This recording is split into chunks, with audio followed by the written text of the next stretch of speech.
Olá, vamos falar sobre investimentos. Então, vamos trazer para vocês aqui mais uma empresa para que você possa conhecer a sua história e também conhecer a sua situação econômica e financeira. Trata-se da Oi S.A., empresa do ramo de telecomunicações, que já foi a maior empresa de telecomunicações do Brasil, e hoje nós vamos abordar tudo a respeito dessa empresa. E essa empresa aqui foi uma indicação da Passo a Passo Panificação, o pessoal lá da Passo a Passo Panificação, que nos sugeriu a análise e a interpretação da situação financeira e econômica da Oi. E você também pode sugerir outras empresas, caso queira uma análise específica, manda aqui para o canal, se inscreva, curta aí, dá o like e também ative a sineta aí de notificações para você sempre estar bem informado das empresas que nós estamos disponibilizando as análises, né? E afinal de contas, o canal aqui é feito para você e aí a ideia é que te passar todas as informações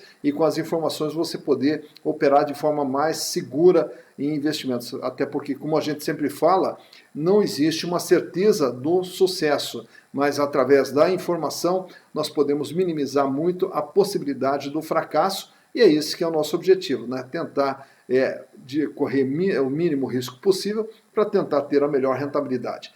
Mas vamos lá então falar da Oi, mas para contar a história da Oi, a gente tem que voltar lá antes do ano de 1998, quando todo o sistema de telecomunicações aqui no Brasil era comandado pela Telebrás, que era uma estatal, né? E aí, na época, lá, até para quem lembra, uma linha telefônica era muito complicado você tinha que comprar a linha telefônica, tinha até um comércio de linhas telefônicas, aluguel de linhas telefônicas, enfim, uma situação bastante complicada. E com a privatização, então, o que foi feito? Dividiram em blocos, e um dos blocos era a parte de norte e leste. E aí, então, surgiu um consórcio, através de grupos empresariais, de Andrade Gutierrez, Lafonte, fundos de pensão e a própria BNDES, que formaram, então, um consórcio e arremataram a Tele Norte e Leste, que daí, na sequência, passou a ser denominada de Telemar. Já no ano de 2002, foi criada a Oi, um braço da Telemar, que seria voltada mais para linhas de telefonia móvel. E aí nós tínhamos ainda a Contax, na área de telemarketing, teleatendimento, e também a Pegasus, que era o braço ligado à transmissão de dados da Tele Norte e Leste. Então nós tínhamos essas quatro empresas, Telemar, a Pegasus, Contax e a Oi. Mas aí no ano de 2007 houve uma unificação de todas as empresas, todas elas denominadas a partir de agora como Oi. Então uma empresa só chamada Oi. No ano de 2009, a Oi, através também de endividamento, acabou comprando a Brasil Telecom. Então ela ampliou, mas através de endividamento. No ano de 2013, aí que foi o grande problema da Telemar, ou da Oi, né? Quando ela tentou uma fusão com a Portugal Telecom. E a Portugal Telecom era até uma jogada estratégica da Oi para poder operar também fora do Brasil. E nessa fusão, a Portugal Telecom tinha alguns problemas. Dentro dos seus ativos, tinha um investimento, uma aplicação financeira feita numa empresa chamada Rio Forte, que acabou dando calote na Portugal Telecom e, consequentemente, todo aquele dinheiro que estaria disponível para Oi e Portugal Telecom acabou não existindo e a partir daí começaram todas as dificuldades financeiras da Oi. E essas dificuldades financeiras acabaram acarretando num pedido de recuperação judicial no ano de 2016. E desde então a Oi vem tentando se recuperar, tentando se reerguer, o que não é uma missão nada fácil. E continua até hoje nesse processo de recuperação judicial, que na época foi considerado a maior recuperação judicial do Brasil, envolvendo algo em torno de 65 bilhões de reais. E aí trouxe então para vocês agora os balanços de 2018, 2019 e 2020 e do primeiro trimestre de 2021 para a gente poder acompanhar como que está sendo o andamento da Oi nesse processo de tentar sair da recuperação judicial. Então, vamos às informações contábeis da Oi para que você possa conhecer como está a situação da Oi nesse momento e como essa situação vem se desenvolvendo ao longo dos 3 últimos exercícios. Bom, e aqui estamos então com as demonstrações contábeis da Oi S.A., empresa que, como a gente já falou, está no processo de recuperação judicial, tentando se recuperar, tentando se reerguer.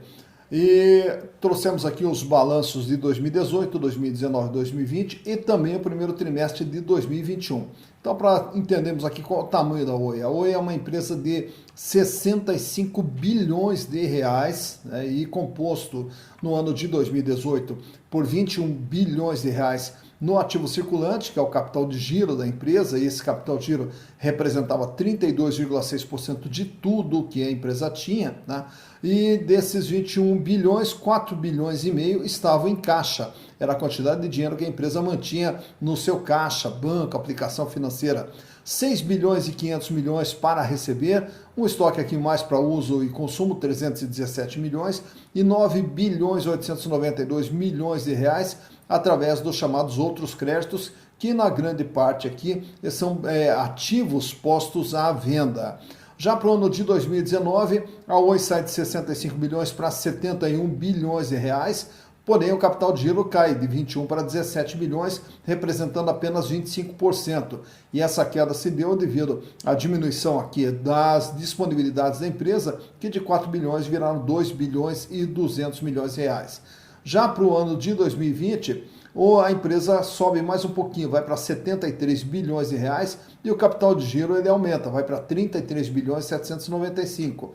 Um aumento aqui, uma melhora no dinheiro em caixa da companhia, com 4 bilhões e 301, o contas a receber diminui, mas a gente observa aqui que esse aumento de capital de giro no ano de 2020 se deu aqui nesses outros créditos, que aqui são bens postos à venda, ativos postos à venda, então que faz esse 25 milhões. Então a grande parte do capital de giro da empresa é construído justamente de bens que ela está colocando à venda, né? Tanto é que você olha aqui, o imobilizado ele vai de 38 bilhões, ele cai para 24 bilhões de reais. E para o primeiro trimestre de 2021, a empresa permanece aqui com 72 bilhões, o tamanho da empresa, o tamanho do seu ativo, e o capital de giro permanece aqui nos 34 bilhões, representando 47,3% de tudo que a empresa tem. O caixa volta a cair nesse primeiro trimestre para 2 bilhões 942 e aqui continua alto os outros créditos. Então o capital de giro da empresa, a grande parte dele é formado por bens dispostos para serem vendidos. Tá? Já o endividamento da companhia, que no ano de 2018 totalizou 42 bilhões de reais, sendo 31 bilhões a longo prazo e 10 bilhões no curto prazo, né? Isso aqui representava 65% de tudo que a companhia tinha. Esse endividamento ele aumenta para 54 bilhões no ano de 2019, correspondendo a 75,2% de tudo que ela tinha, sendo 42 bilhões no longo prazo, aumentou a dívida do longo prazo, e a de curto prazo aqui uma elevação também de praticamente 1 bilhão e 200 milhões de reais. Tá? E aí para o ano de 2020, o endividamento de 54 sobe, mas ainda vai para 66 bilhões, com aumento aqui nas dívidas de longo prazo e também nas dívidas de curto prazo. Aqui dentro desses 14 bilhões, o que eles lançaram, de acordo com as notas explicativas, são passivos referente a ativos postos à venda. Agora chama atenção também aqui os prejuízos acumulados de 17 bilhões, aí um prejuízo acumulado de 28 bilhões, né? Então ela vem carregando os prejuízos de anos anteriores e os prejuízos que ela vem tendo também, ela vem carregando aqui dentro do seu PL. E por fim, no primeiro trimestre de 2021, o endividamento aumenta aqui mais 1 bilhão e 900 milhões aproximadamente, e o endividamento agora passa a representar 94% de tudo que a empresa tem. Então vejam que ela está no processo de recuperação judicial, fez uma readequação das suas dívidas lá junto com os seus fornecedores, pois quando ela pediu a recuperação judicial, ela recompôs essas dívidas, transformando dívidas em ações dentro da empresa, então com isso ela reduz a dívida, só que a dívida se pode observar, 42, 54, 66, 67, praticamente 68, ela que representava 65, foi para 75, foi para 89 e vai para 94%. Então o endividamento da empresa continua crescendo, mesmo com o processo de recuperação judicial, e dentro do PL ela carrega aqui 31 bilhões de prejuízos acumulados. Vamos ver então os resultados da empresa. Ela sai de um faturamento de 22 bilhões no ano de 2018, esse faturamento cai para 10 bilhões 492 em 2019, 9 bilhões 284 em 2020 e nos 3 primeiros meses de 2021, 2 bilhões 238 milhões. Aqui no ano de 2018, ela registrou um lucro líquido de exercício de 24 bilhões de reais. Mas esse lucro líquido aqui também ele é explicado justamente pela questão da conversão das dívidas em ações e também dentro do processo de recuperação judicial, quando se lançam, por exemplo, aqui, ó, resultado financeiro, 26 bilhões. Então, quando você reduz a dívida dentro do processo de recuperação judicial, essa redução da dívida ela entra como se fosse um resultado financeiro, como se fosse um desconto que ela ganhou no endividamento dela, né? E aí, por isso que ela teve esse lucro de 24 bilhões. Porém, no ano seguinte, ela volta a ter prejuízo, 9 bilhões. No ano de 2020, mais um prejuízo, 10 bilhões 528.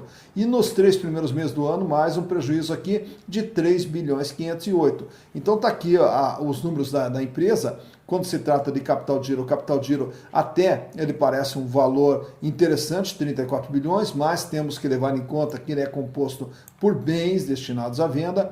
Nós temos aqui um endividamento que ele vai crescendo a cada ano, continua crescendo. Nós temos aqui os resultados negativos que continuam se acumulando, enfim, mostrando que a situação da Oi continua extremamente complicada. Tá aí então a análise da Oi. A partir de agora você já conhece não só a sua história, como também ficou sabendo aí como que está a situação financeira dessa empresa e esperamos aqui, ficamos na torcida para que a empresa possa se recuperar até pela sua influência dentro do sistema de telecomunicações no Brasil. A empresa continua operando normalmente, tal, mas com todas as dificuldades, né? E é aquilo que nós sempre falamos aqui, para você investir em ações, você está entrando de sócio dessa empresa, e para entrar de sócio da empresa você tem que saber pelo menos como que está a situação da empresa e também conhecer um pouquinho da sua história para que possa investir de forma mais segura. Fica difícil recomendar aqui se vale a pena comprar ou não vale a pena comprar, fica difícil a gente recomendar, né? Mas o importante é que quando a gente vai investir, a gente vá pelo menos com conhecimento para ir de forma bastante segura, e é esse o objetivo aqui do nosso canal. Vai investir de forma segura, espero que você tenha boa rentabilidade, correndo o mínimo de risco possível. Consequentemente, bons investimentos para você.